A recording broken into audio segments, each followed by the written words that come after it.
Hey, welcome back to Questions Over Coffee. My name is Kevin Smith. It's good to see you again. Want a cup of coffee? Today, the question is, doesn't God want me to be happy? This is a question that I would say most people have asked at least once, if not 100 times or more in their lives, especially when something is going wrong. So let's take a look. The short answer is no. Sorry to bust your bubble there. God does not care necessarily if we're happy.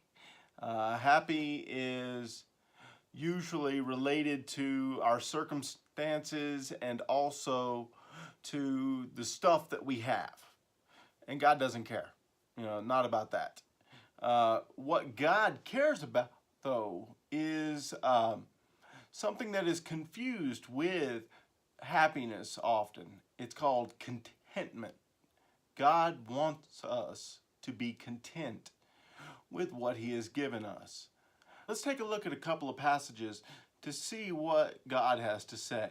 The first one we want to look at is in 1 Timothy chapter 6. We're going to be reading verses 7 through 10. Let's read together. For we have brought nothing into the world, so we cannot take anything out of it either. If we have food and covering, with these we shall be content. But those who want to get rich fall into temptation and a snare, and many foolish and harmful desires, which plunge men into ruin and destruction. For the love of money is the root of all sorts of evil, and some, by longing for it, have wandered away from the faith and pierced themselves with many griefs. So Paul says, loving money, not necessarily having money. I know some Christians that are very well off, but they are also very giving with their money. They know that their wealth has come not from their own abilities, but from God. God has given them the abilities, and they have used it to serve Him in a way to bring Him glory. And they use the money that He has given them as a result of this also to serve Him and to bring others to Him. That is not what Paul's talking about. Paul is talking about that endless search for more. Give me more money. Give me more power. Give me more status. Things like that. Things that there really is no end. We all like stuff. I am a fitness junkie in many cases. I also like my electronics. So I want good equipment to work out with, and I want a good sound system, a good iPad, things like that, and by themselves, that's not necessarily a bad deal. It's that endless pursuit to get the next best thing that leads us to grumbling when we don't have, and we forget to be thankful for what God has blessed us with. Paul has told Timothy here to seek godliness. Godliness with contentment is great gain in many ways, because what that does for us is it frees us up to find joy in God, to find joy in the things that He has given us to enjoy.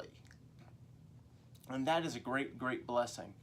One of the hardest days that I have had in my life was when we decided we were going to move overseas, and we had a house at that time. And what we ended up doing was we sold most of the stuff we had, and it was tough at first.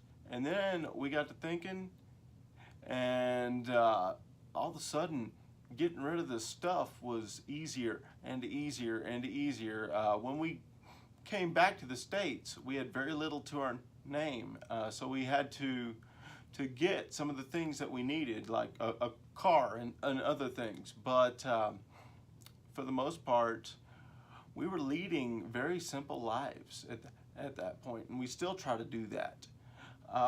The next passage we want to look at is one that Paul wrote when he was in a Roman prison. Let's take a look at Philippians chapter 4, and we're going to look at verses 12 and 13. I know how to get along with humble means, and I also know how to live in prosperity. In any and every circumstance, I have learned the secret of being filled and going hungry, both of having abundance and suffering need. I can do all things through him who strengthens me. Being content is a matter of trust.